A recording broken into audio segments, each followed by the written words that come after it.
मान लेते हैं हमारे पास क्या है, एक कॉनकेव मिरर है। ये हमारा क्या है, कॉनकेव मिरर, जिसका फोकल लेंथ दिया हुआ है 20 सेंटीमीटर। ठीक है, ये उसकी प्रिंसिपल एक्सिस है।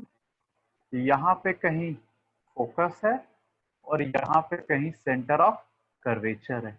एक ऑब्जेक्ट है जो कि सेंटर ऑफ कर्वेचर पर ही प्लेस्ड है। क्लियर है? एंड इस ऑब्जेक्ट की हाइट दी हुई है। Height of object is equal to 5 centimetre. कितनी हाइट है? 5 सेंटीमीटर हाइट है। हमें बोला बताओ इमेज कहाँ बन रहा है, उसका क्या मैग्निफिकेशन होगा, उसका नेचर कैसा होगा, हर चीज बताना है। ठीक है, सबसे पहले और सॉल्व कर देखो, डेटा लिखते हैं। अगर ये ऑब्जेक्ट है तो याद करो मैंने बताया था ऑब्जेक्ट से लाइट कहाँ जाती है, मिरर पे जाती है। तो ये क्या है, इंसिडेंट लाइट रे है, विच मीन्स ये वाला डायरेक्शन क्या है, पॉजिटिव है, और ये वाला डायरेक्शन क्या होगा, नेगेटिव होगा। कोई भी डिस्टेंस हम कहाँ से मेजर करते हैं, पोल से मेजर करते हैं। Pole is considered as origin, मैंने बताया था। याद करो मिरर फॉर्मूला मैंने ये बताया था क्या होता है, 1/v plus 1/u equals to 1/f। और याद करो मैंने बताया था मैग्निफिकेशन होता है height of image by height of object which is equal to minus time of v by u। ठीक है, ये दो फॉर्मूले, मिरर फॉर्मूला एंड मैग्निफिकेशन का फॉर्मूला। ये कौन सा मिरर है, हम जानते हैं ये एक कॉनकेव मिरर है। याद करो आपको मैंने बताया था कॉनकेव मिरर का फोकल लेंथ कैसा होता है, नेगेटिव होता है। तो ये क्या बन गया, -20। यू की अगर हम बात करें, ऑब्जेक्ट डिस्टेंस फ्रॉम पोल, तो वो तो यही है ना। फोकल लेंथ अगर 20 है तो ये कितना है, 20। तो ये भी कितना होगा, अगर सेंटर ऑफ कर्वेचर पे रखा है, इट इज बेसिकली रेडियस। मैंने आपको बताया था रेडियस इसके बराबर होता है, radius of curvature 2 times of focal length. तो क्या मैं बोलूंगा u को -40। माइनस क्यों, क्योंकि वो वाला डायरेक्शन पॉजिटिव है, इंसिडेंट उस तरफ है, तो पोल से किधर आ रहे हैं, पीछे आ रहे हैं, ऑपोजिट टू इंसिडेंट आ रहे हैं। तो ये लेंथ क्या होगा, नेगेटिव होगा। तो u कितना आया, -40 आया। v के लिए सॉल्व करते हैं उस फॉर्मूले में पुट करके, देखो क्या आ जाएगा। क्या लिखता हूँ, 1/v प्लस 1/u, u क्या है, -40 इक्वल्स टू 1/f, f क्या है, -20। सॉल्व करते हैं इसको, देखो क्या आएगा सॉल्व करके। It is 1/v equal to 1/40 minus 1/20 which is equal to -1/40। LCM लोगे, इसका इनवर्स लोगे, आपको यहां से आंसर निकल कर आ जाएगा v is equal to -40 centimetre. और ये आना भी था, क्यों, क्योंकि हमने पढ़ा था थर्ड केस, याद करो कि ऑब्जेक्ट अगर सेंटर ऑफ कर्वेचर पर होगा तो इमेज भी कहाँ बनता है, सेंटर ऑफ कर्वेचर पर ही बनता है। तो ये इमेज यहीं पे बनता है। अगर मैं इसका रे डायग्राम बनाऊं, ऑब्जेक्ट जो कोई प्रिंसिपल एक्सिस के पैरेलल रिफ्लेक्ट होके कहां से पास करेगी, फोकस से पास करेगी। और एक लाइट रे अगर फोकस से पास करेगी, रिफ्लेक्ट होके कहां से जाएगी, it will go to parallel to principal axis. देखो ये लाइट रे कुछ ऐसा आ रहा होगा, और ये दोनों जब यहाँ मीट किए तो यहाँ नीचे क्या बना, इमेज बना। ये वाला केस हमने देखा था, ये वही वाला केस है जहाँ पे ऑब्जेक्ट कहाँ रखा है, सेंटर ऑफ कर्वेचर पे रखा है। तो इमेज भी कहाँ बना, सेंटर ऑफ कर्वेचर पे बना। क्लियर है? अब मान लो पूछा हाइट मैग्निफिकेशन, आप जानते हो मैग्निफिकेशन का फॉर्मूला क्या होता है, it is m times of -v। v कितना है, -40। u कितना है, -40। -40 से -40 गया 1 टाइम, माइनस पहले था, तो m की वैल्यू निकल कर आ गई -1। ये क्या है, मैग्निफिकेशन है। 1 शो करता है यहाँ पे क्या, कि इमेज कैसा बना है, इन्वर्टेड बना है। कैसा बना है, इन्वर्टेड बना है। और वन मतलब मैग्निफिकेशन वही रह गया सेम। हम जानते हैं m का एक और formula, m is equal to height of image by height of object. तो m कितना है, -1। हाइट ऑफ इमेज मुझे निकालना है, ऑब्जेक्ट कितना है, +5। क्यों है +5, क्योंकि प्रिंसिपल एक्सिस के ऊपर है। क्लियर है। यहां से देखो हाइट ऑफ इमेज निकल कर आ गया -5 सेंटीमीटर। इसका मतलब इमेज नेगेटिव मतलब उल्टा इन्वर्टेड हुआ, प्रिंसिपल एक्सिस के नीचे बना, और कितना बना, 5 सेंटीमीटर का ही बना। Which means height of image भी कितना है, 5 सेंटीमीटर है। मैंने बताया था कि आपका इमेज कहाँ बनता है, सेंटर ऑफ कर्वेचर पर ही बनता है, अगर ऑब्जेक्ट कहाँ हो, सेंटर ऑफ कर्वेचर पर हो। उन दोनों का हाइट भी सेम होता है, ये भी 5 है तो ये भी 5 है, बस क्या है, इन्वर्टेड है। अगर हम नेचर की बात करें, रिफ्लेक्टेड लाइट रे एक्चुअली में मीट कर रहा है, इसका मतलब इमेज का नेचर कैसा है, रियल है। कैसा है, रियल है। और हमने खुद देखा है इन्वर्टेड है, और दोनों का साइज कैसा है, इट इज सेम साइज, इसमें कोई भी चेंज नहीं आया। बोलो समझ में आया ये इमेज का क्या है, नेचर है।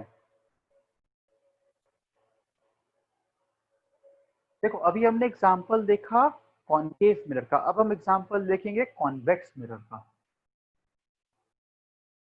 जैसे मान लो कि एक कॉन्वेक्स मिरर है,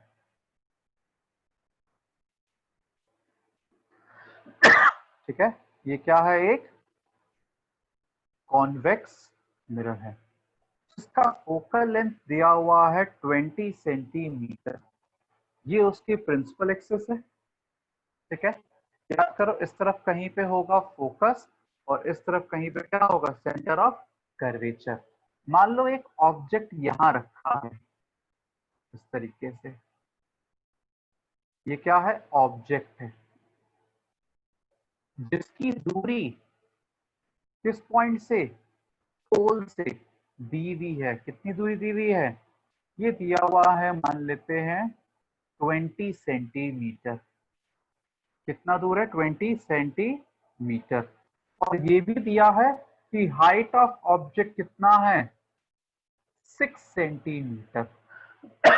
फिर उससे वही सवाल पूछा हमसे कि बताओ इमेज कहाँ बनेगा, कैसा बनेगा, मैग्निफिकेशन क्या होगा, नेचर क्या होगा, हमें हर चीज बताना है। देखो क्या हम करेंगे, समझो। अब देखो पोल ये रहा, पोल को ही क्या कंसिडर करते हैं, ओरिजिन 0,0। ऑब्जेक्ट से लाइट रे पैरेलल गई प्रिंसिपल एक्सिस के, रिफ्लेक्ट होने के बाद इस तरीके से वापस जाएगी कि ऐसा लगेगा कि फोकस से पास कर रही थी। क्लियर है। तो इंसिडेंट लाइट रे का ये डायरेक्शन है, इसका मतलब इस डायरेक्शन को हम क्या बोलेंगे, पॉजिटिव बोलेंगे। तो ऑटोमेटिकली ये वाला डायरेक्शन क्या हो जाएगा, नेगेटिव हो जाएगा, साइन कन्वेंशन। अब पोल से ऑब्जेक्ट तो इस तरफ है ना, तो क्या हम कह सकते हैं u की वैल्यू कितनी है, -20 सेंटीमीटर। और पोल से फोकस तो आगे है, और कॉन्वेक्स मिरर है, मैंने बताया था कॉन्वेक्स मिरर का फोकस हमेशा पॉजिटिव होता है, इट इज +20 सेंटीमीटर। इमेज कहाँ बनेगा, उसका वैल्यू निकाल लेते हैं। तो क्या है तरीका, 1/v प्लस 1/u, u कितना है, -20, is equal to 1/f, f कितना है, +20। देखो यहाँ से 1/v क्या निकल कर आया, इट इज 1/20, उस तरफ ले गए, plus 1/20 which is 2/20 which is 1/10। यहाँ से मैंने जब इनवर्स लेके सॉल्व किया, v की वैल्यू निकल कर आ गई +10 सेंटीमीटर। v कैसी आया है, पॉजिटिव आया है। पॉजिटिव का मतलब कहाँ बनेगा, बिहाइंड द मिरर। मैंने बताया था कॉन्वेक्स में दो ही केस होता है, इंफिनिटी पे जब ऑब्जेक्ट होता है तो बनता है फोकस पे, इंफिनिटी और पोल के बीच कहीं पे भी बीच में हो तो इमेज बनेगा पोल और फोकस के बीच में। पोल से कितना आगे, +10, आगे के तरफ 10, तो कहीं यहाँ बन रहा होगा इमेज, रे डायग्राम से भी देख सकते हो। अगर एक इंसिडेंट लाइट इस तरीके से पोल पे गिरा तो angle of incidence is equal to angle of reflection बना के ये लाइट रे क्या कर जाएगी, लौट जाएगी। आप जब इसे पीछे की तरफ क्या करोगे, एक्सटेंड करोगे, आप जब इसे पीछे की तरफ क्या करोगे, एक्सटेंड करोगे, तो देखो ऐसा लग रहा है कि लाइट यहाँ से मीट कर रही है, तो यहाँ पे क्या बनता है आपका, इमेज बनता है। केडी डायग्राम मैंने आपको बताया था, पोल से कितना आगे ये इमेज बना, 10 सेंटीमीटर, 10 सेंटीमीटर, ये हमारी वैल्यू से आई निकल के। इमेज कहाँ बना है, पोल और फोकस के बीच में बना है। अब मैग्निफिकेशन की बात करते हैं। याद करो मैग्निफिकेशन का क्या फॉर्मूला था, minus v by u. Minus v कितना है, +10, यू कितना है, -20, नेगेटिव से नेगेटिव कट गया, 0 से 0 कट गया, एम की वैल्यू निकल कर आई +12। प्लस का मतलब यहाँ पे क्या शो करता है, इमेज कैसा है, इरेक्ट है। इमेज कैसा है, इरेक्ट है। हाफ शो करता है कि अपने एक्चुअल हाइट का हाफ टाइम हो गया है। देखो हम जानते हैं मैग्निफिकेशन का formula is equal to height of image का हाइट ऑफ ऑब्जेक्ट। यहां से हम कह सकते हैं what is height of image, m times of height of object. तो हाइट ऑफ इमेज m कितना है, +12 है। ऑब्जेक्ट की हाइट कितनी है, 6 टाइम्स है, 2 इंटू 6, 6 से अगर 2 कर गया तो क्या आया, 3 आया। तो हाइट ऑफ इमेज निकल कर आया +3 सेंटीमीटर। इसका प्लस का मतलब इरेक्ट और कितना ऊंचा है, 3 सेंटीमीटर ऊंचा है ये। अब खुद देखो इमेज की अगर हम प्रॉपर्टीज की बात करें, क्या रिफ्लेक्टेड लाइट रे एक्चुअल में मिले हैं, नहीं, it appears to meet at a point. इसका मतलब इमेज कैसा बना है, वर्चुअल बना है। कैसा बना है, वर्चुअल। और हमने ये भी देखा है यहाँ पे ये क्या है, इरेक्ट है, ठीक है, और स्मॉलर इन साइज, छोटा है ना, तो it is smaller in size. बोलो क्लियर है। तो हमने इमेज का नेचर बताया, इमेज कहाँ बना वो लोकेशन बनाया, रे डायग्राम भी बनाकर दिखाया। क्लियर है। स्फेरिकल मिरर्स खत्म हुआ। अब जो हमारा नेक्स्ट टॉपिक है वो क्या है, रिफ्रैक्शन है। क्या है रिफ्रैक्शन, रिफ्रैक्शन बेसिकली डील करता है किससे, बेंडिंग ऑफ लाइट से। किससे, बेंडिंग ऑफ लाइट से। कब, when it passes, when it passes from one medium, when it passes from one medium to the another medium। जब लाइट एक मीडियम से दूसरे मीडियम में जाती है उस वक्त जो बेंडिंग होता है लाइट का, उस बेंडिंग को कहते हैं क्या, how can we tell that image formed is erect. ठीक है, मैंने बताया था, कृपया एक डाउट है। अब रिफ्रैक्शन की बात करते हैं। बेंडिंग ऑफ लाइट का मतलब क्या होता है, bending of light is known as refraction. कब, जब लाइट रे पास करता है एक मीडियम से दूसरे मीडियम। डायग्राम से समझाता हूं। जैसे मान लो ये क्या है, एक इंटरफेस है। क्या होता है इंटरफेस, एक तरीके का सेपरेशन है जो दो मीडियम को अलग अलग करता है। मान लो इधर एक मीडियम है जिसे हमने नाम दिया मीडियम 1, और मान लो यहाँ एक मीडियम है जिसे हमने नाम दिया मीडियम 2। क्लियर है।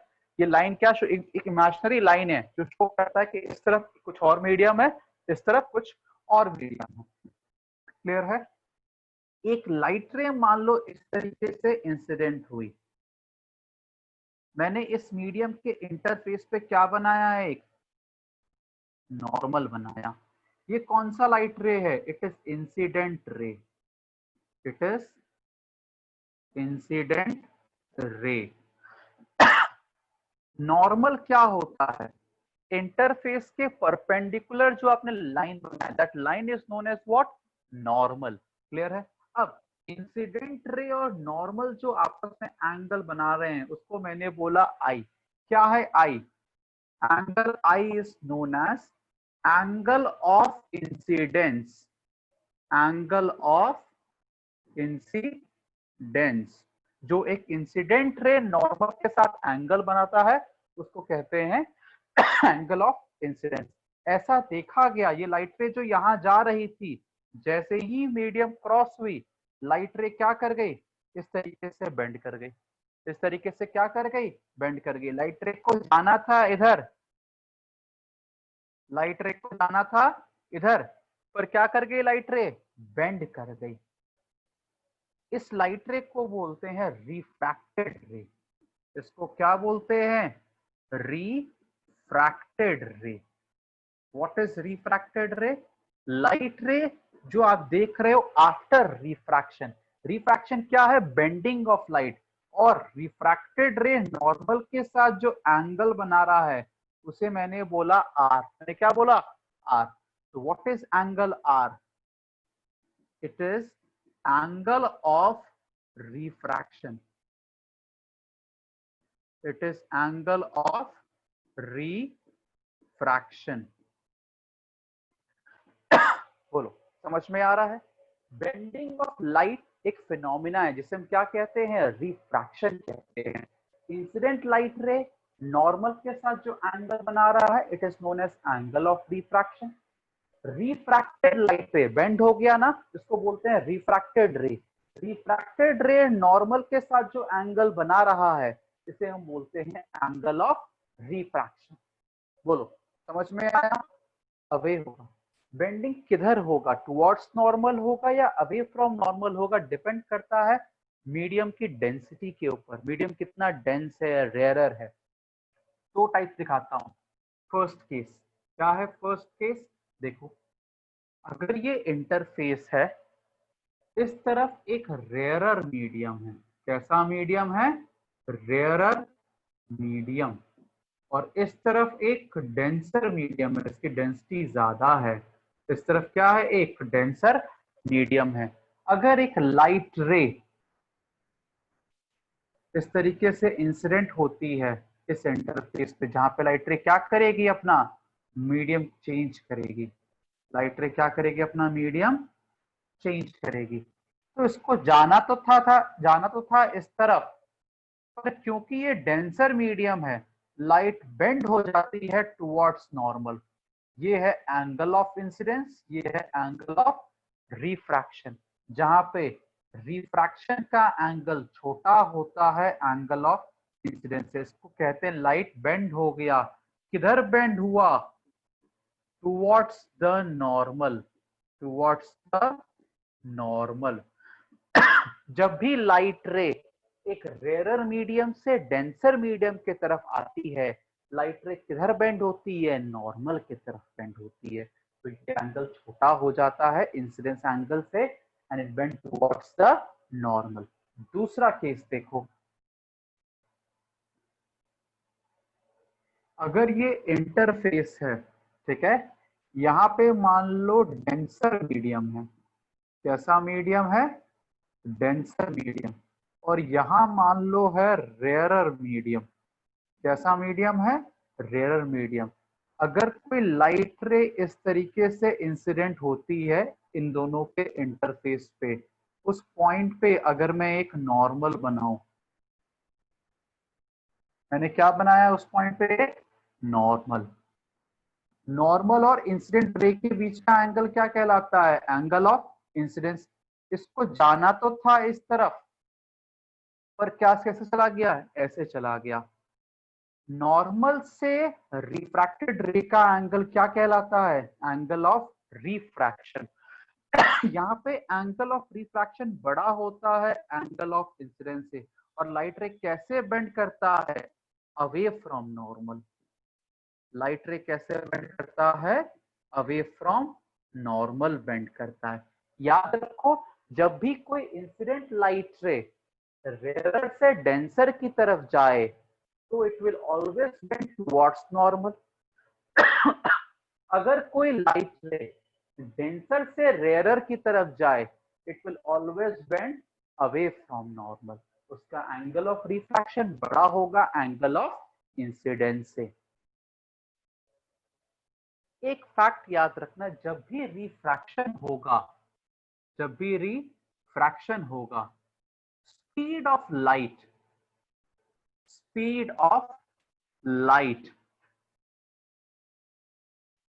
Will change. Speed of light क्या कर जाएगा, चेंज कर जाएगा, सेम नहीं रहेगा। जब लाइट रे एक मीडियम से दूसरे मीडियम में जाती है, उसकी स्पीड क्या करती है, चेंज कर जाती है। Similarly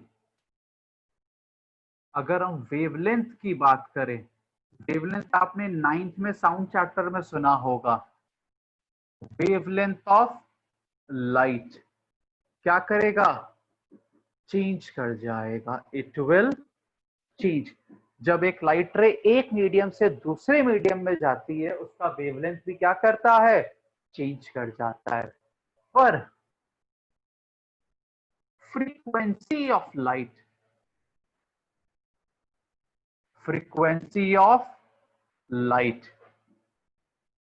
will not change. Frequency light की क्या करती है, चेंज नहीं करती है। जब एक लाइट रे एक मीडियम से दूसरे मीडियम में जाती है, उसकी फ्रीक्वेंसी चेंज नहीं करती है। आप 12th में पढ़ोगे कि हम कोई भी कलर देखते हैं ना, मान लो एक ग्रीन कलर का बल्ब है, पानी के अंदर रखा, आपने पार्क वगैरह में देखा होगा, ग्रीन कलर का बल्ब किसी फाउंटेन के नीचे रेड कलर का बल्ब रखा होता है। जब उससे लाइट निकलती है, ऊपर तो हवा है ना पानी के ऊपर, आपको वो बल्ब सेम कलर का दिखता है। अगर ग्रीन है तो ग्रीन दिखेगा, रेड तो रेड दिखेगा। कलर क्या है, कलर फ्रीक्वेंसी की प्रॉपर्टी है। कलर आप किस तरीके से, आप 12th में पढ़ोगे, कोई भी आप कलर जब देखते हो ना, कलर जुड़ा होता है फ्रीक्वेंसी से। तो फ्रीक्वेंसी चेंज नहीं होता है जब लाइट रे एक मीडियम से दूसरे मीडियम में जाती है, तो उसका कलर चेंज नहीं होता है। आपने कहीं देखा होगा पार्क या फाउंटेन वगैरह में, कई बार नीचे पानी के नीचे बल्ब लगे होते हैं, तो जिस कलर का बल्ब होता है वो लाइट पानी से आता है और हवा में निकलता है ऊपर, आपको उसी कलर का दिखता है, कलर चेंज नहीं होता है। कलर किसकी प्रॉपर्टी है, फ्रीक्वेंसी की प्रॉपर्टी है, और वो चेंज नहीं होता है जब लाइट रे एक मीडियम से दूसरे मीडियम में जाता है। तो मैंने आपको अभी जस्ट बताया, जब लाइट रे एक मीडियम से दूसरे मीडियम में जाती है, आप रिफ्रैक्शन देखते हो, बेंडिंग देखते हो, ठीक है। पर एक केस है जहां पे बेंडिंग नहीं होता है, मैं उसका नाम दे रहा हूं नो बेंडिंग, ठीक है। इस केस में लाइट रे मीडियम तो चेंज करती है, पर उसका बेंडिंग नहीं होता है। कब, अगर ये इंटरफेस है, ठीक है, इधर आपका कोई मीडियम 1 है और इधर आपका कोई मीडियम 2 है। मैंने यहाँ पे क्या बनाया, एक नॉर्मल बनाया। क्या बनाया, एक नॉर्मल। नॉर्मल कहने का मतलब it is always perpendicular to interface, it is always perpendicular to interface. Interface क्या है, एक इमेजिनरी लाइन है जो शो करता है ऊपर कोई और मीडियम है, नीचे कोई और मीडियम है। ये नॉर्मल मैंने बनाया, perpendicular line with N interface. अगर कोई लाइट रे अलोंग नॉर्मल ट्रैवल करे, इंसिडेंट लाइट रे कहां जा रहा है, नॉर्मल के अलोंग जा रहा है। जीवंतिका, हाँ, ये रिफ्रैक्शन के अलग केसेस है जो हम देख रहे हैं। नॉर्मल वाले हमने देखे, अब हम देख रहे हैं एक इंसिडेंट लाइट से जब नॉर्मल के अलोंग जा रहा है। याद करो मैंने बताया था एंगल ऑफ इंसिडेंस क्या होता है, इंसिडेंट रे और नॉर्मल जो एंगल बनाता है, मैंने आपको बताया था, याद करो, angle of incidence, angle of incidence क्या है, angle between incident ray and normal, incident ray and normal. Clear है। पर सोचो यहाँ पे जो इंसिडेंट रे है नॉर्मल उसी के अलोंग है, तो दोनों के बीच एंगल कितना है, 0 डिग्री। तो हम कहते हैं इस वाला ये कौन सा केस है जहां पे एंगल ऑफ इंसिडेंस क्या है, 0 डिग्री। लाइट रे अगर नॉर्मल के अलोंग जा रहा है तो जब जैसे ही लाइट रे दूसरे मीडियम में आएगा, ये बेंड नहीं करेगा। और ये बिना बेंड किए सीधा अंदर चला जाएगा। बोलो क्लियर है? ये फैक्ट भी आपको याद रखना है। यहाँ पर रिफ्रैक्टेड रे और नॉर्मल क्या किए, कोई एंगल नहीं बना रहे हैं, तो एंगल ऑफ रिफ्रैक्शन क्या है? 0 है। बोलो समझ में आया? जब कोई इंसिडेंट लाइट रे किसी इंटरफेस पे अगर परपेंडिकुलर गिरती है, या फिर ऐसे बोलो एंगल ऑफ इंसिडेंस क्या है? 0 है। इंसिडेंट लाइट रे अलोंग नॉर्मल जा रही है, तो बिना बेंड हुए वो दूसरे मीडियम में इंटर कर जाती है। पर आपको याद रखना है, अभी भी जैसे ही मीडियम चेंज हुआ, इसका स्पीड क्या हुआ? स्पीड चेंज्ड, स्पीड बदल गया। इसका वेवलेंथ क्या हुआ? इसका वेवलेंथ भी कर दिया चेंज, वेवलेंथ भी बदल गया। पर अगर हम बात करें, किसकी बात करें? फ्रीक्वेंसी की। मैंने बताया था जब लाइट रे एक मीडियम में जाती है फ्रीक्वेंसी चेंज नहीं करता है, frequency remained constant, frequency change नहीं किया। अब जो नेक्स्ट टॉपिक देख रहे हैं वो क्या है? Laws of refraction. Laws of refraction. दो लॉज हैं जो हमें याद रखने हैं लॉज ऑफ रिफ्रैक्शन की। अगर हम बात करें, फर्स्ट लॉ क्या कहता है? Incident ray.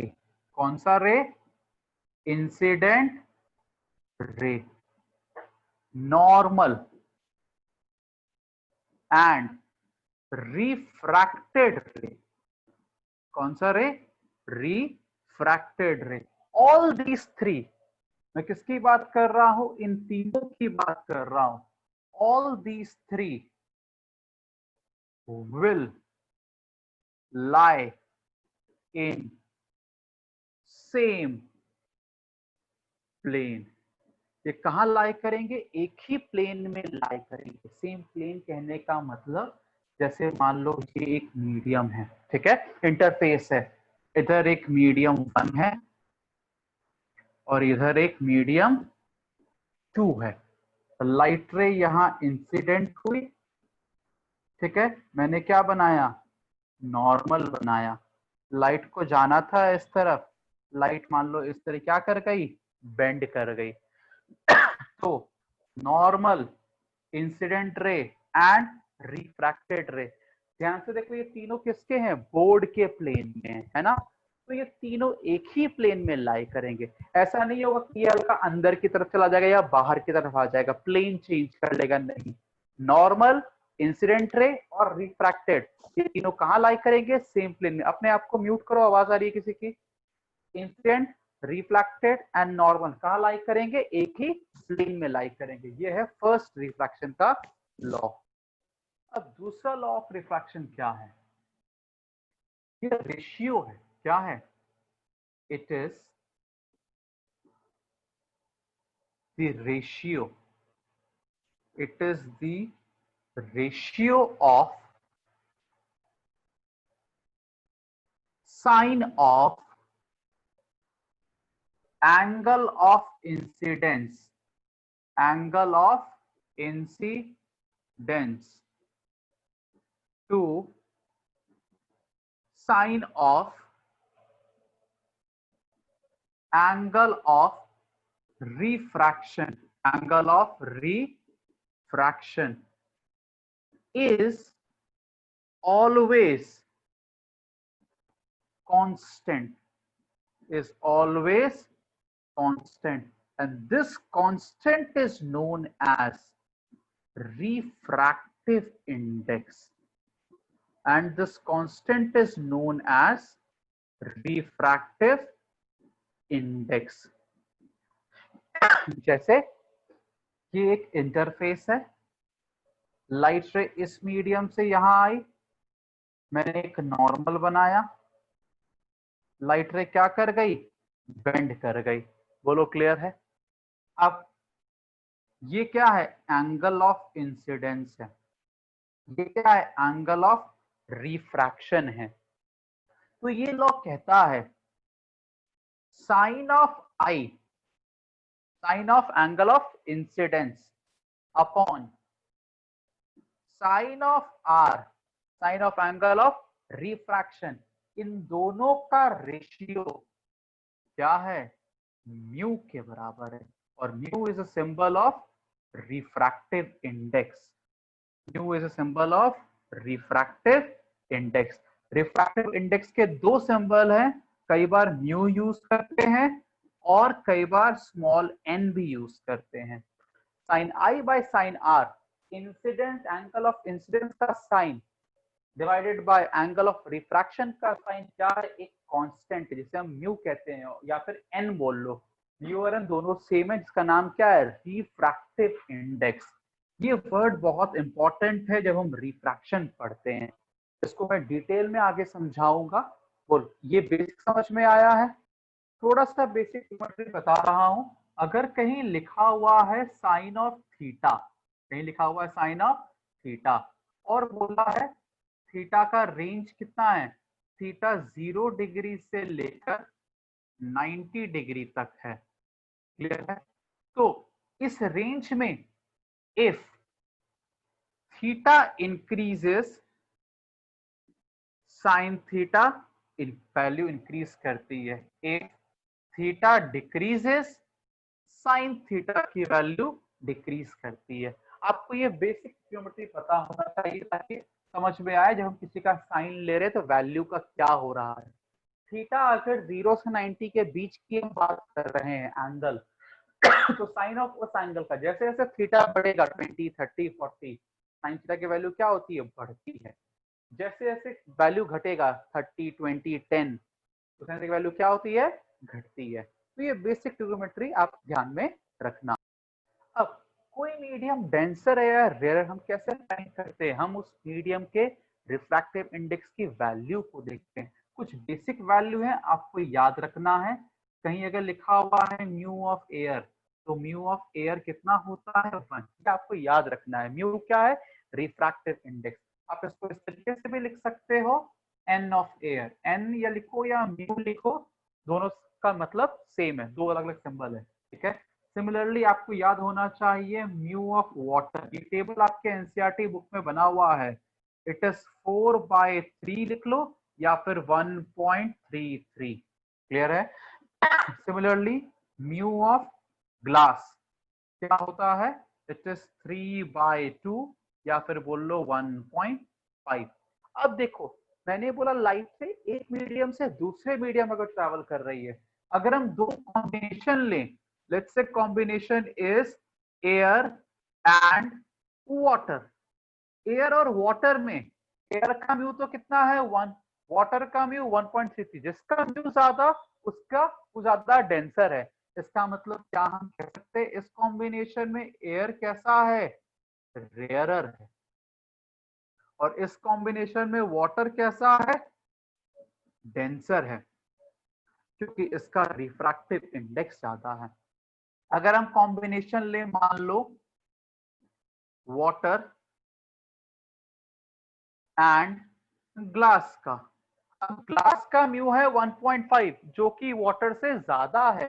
इसका मतलब इस कॉम्बिनेशन की अगर हम बात करें तो water will act as rarer medium and glass will act as denser medium. बोलो समझ में आया। अगर दो मीडियम दिया हुआ है, आप दोनों का म्यू की वैल्यू चेक करेंगे, जिसका म्यू का वैल्यू ज्यादा है वो डेंसर है, जिसका म्यू का वैल्यू कम है वो रेयरर है। ऐसा नहीं है कि हमेशा वाटर एक डेंसर ही है, एयर के कंपैरिजन में डेंसर है क्योंकि म्यू वाटर ज्यादा है एयर से। पर अगर वाटर से लाइट ग्लास में जा रही है तो ग्लास ज्यादा डेंसर है, तो वाटर क्या एक्ट करेगा as rarer medium. Refractive index, अभी हम किसकी बात कर रहे हैं, रिफ्रैक्टिव इंडेक्स को समझ रहे हैं। रिफ्रैक्टिव इंडेक्स को वेलोसिटी के रेशियो में भी डिफाइन किया गया है। रिफ्रैक्टिव इंडेक्स जिसका सिंबल क्या होता है, आइदर म्यू बोलो या फिर एन बोलो, ठीक है। इस टर्म को वेलोसिटी ऑफ लाइट के रेशियो में भी डिफाइन किया गया, किस तरीके से समझाते हैं। Mu is equal to velocity of light in vacuum, velocity of light in vacuum or air, whole divided by velocity of light in medium. इस क्वांटिटी को इस तरीके से भी डिफाइन किया गया है कि क्या है, ये रेशियो है। किसका रेशियो है? वेलोसिटी ऑफ लाइट का रेशियो। क्या है वो रेशियो? वेलोसिटी ऑफ लाइट जो एक वैक्यूम में या एयर में होता है divided by velocity of light जो किसी पर्टिकुलर मीडियम में है। अब खुद देखो, वेलोसिटी की बात कर रहे हैं, यूनिट क्या होगा? मीटर पर सेकेंड। आपने पढ़ा है 9th में। नीचे भी वेलोसिटी है, यूनिट क्या होगा? मीटर पर सेकेंड। मीटर पर सेकेंड से मीटर पर सेकेंड रेशियो में क्या होगा? कट जाएगा। तो म्यू एक कैसा क्वांटिटी है? It is unit less quantity. इसका कोई भी यूनिट नहीं होता है, ये सिर्फ एक नंबर है। मैंने लिखा था म्यू की वैल्यू 1, 1.33, 1.5, क्या है? सिर्फ एक नंबर है। बोलो क्लियर है? तो रिफ्रैक्टिव इंडेक्स को दो तरीके से डिफाइन करते हैं। एक बोलते हैं it is the ratio of sin I by sin R, or it is ratio of velocity of light in vacuum or air divided by velocity of light in medium। अब देखो velocity की अगर हम बात करें, देखो velocity of light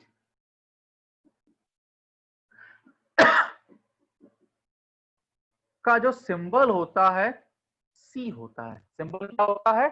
C। आपको book में इसका वेलोसिटी का सिंबल V भी मिल सकता है, पर मोस्ट कॉमन सिंबल क्या है? C।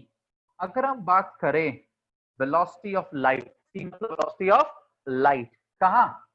वैक्यूम में। कहां?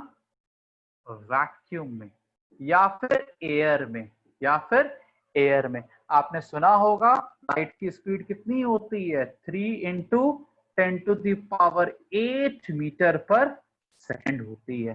बोलो क्लियर है? इसका मतलब यहाँ पे क्या आ जाएगा? 3 इंटू 10⁸ मीटर पर सेकेंड। और उस किसी और मीडियम में जो वेलोसिटी ऑफ लाइट होगी उनका रेशियो क्या देगा? उस मीडियम का रिफ्रैक्टिव इंडेक्स देगा। उस मीडियम का रिफ्रैक्टिव इंडेक्स देगा। बोलो समझ में आया है? यहाँ तो मैंने अभी आपको क्या बताया? What is mu? It is 3 into 10⁸ velocity of light in vacuum और air divide by velocity of light का symbol c in a medium. Velocity of light c in a medium. आपको हो सकता है एनसीईआरटी में वी लिख रहे हो, वी भी सही है वेलोसिटी के लिए, सी भी सिंबल है वेलोसिटी ऑफ लाइट के लिए। अगर मैं क्रॉस मल्टीप्लाई करूं, इसको ले जाऊं ऊपर और म्यू को लाऊं नीचे, तो क्या मैं कह सकता हूं velocity of light in a medium is actually equals to velocity of light in vacuum or air which is 3.88 is upon mu। या फिर मैं कह सकता हूं it is 3 into 10⁸ upon mu. तो इस तरीके से हम क्या निकालते हैं? वेलोसिटी ऑफ लाइट निकालते हैं। किसमें? एक मीडियम में। 3 इंटू 10⁸ को डिवाइड कर देते हैं मीडियम के क्या? रिफ्रैक्टिव इंडेक्स से। या अगर इंडेक्स निकालना हो रिफ्रैक्टिव इंडेक्स, तो आप मीडियम में जो वेलोसिटी ऑफ लाइट है उससे आप इसको कर दो डिवाइड। बोलो क्लियर है? ध्यान से देखो एक चीज, ये 3.808 तो एक क्या है? कांस्टेंट नंबर है ना। ये क्या है? एक अपने आप में कांस्टेंट है। इसका मतलब मैं कह सकता हूं velocity of light in a medium is inversely proportional to 1 upon mu. Mu नीचे की तरफ है, जैसे जैसे म्यू बढ़ेगा मीडियम में स्पीड क्या होगी? कम होगी। इसका मतलब if mu increases speed of light decreases, और if mu decreases speed of light increases. Mu का इंक्रीज होने का मतलब डेंसर मीडियम, जैसे जैसे मीडियम होगा डेंस आपका स्पीड ऑफ लाइट क्या होगा? कम होगा। समझ में आ रहा है? तो क्या हम कह सकते हैं speed of light in denser medium is lesser than speed of light in rarer medium. Denser medium में स्पीड ऑफ लाइट क्या है, छोटा है, किससे, speed of light in rare medium. फिर से बता रहा हूं, न्यू के बढ़ने से स्पीड होगा कम, न्यू का बढ़ना मतलब डेंसर होना। जैसे जैसे मीडियम डेंस होगा लाइट की स्पीड क्या होगी, कम होगी। तो डेंसर मीडियम लाइट की स्पीड क्या होती है, कम होती है।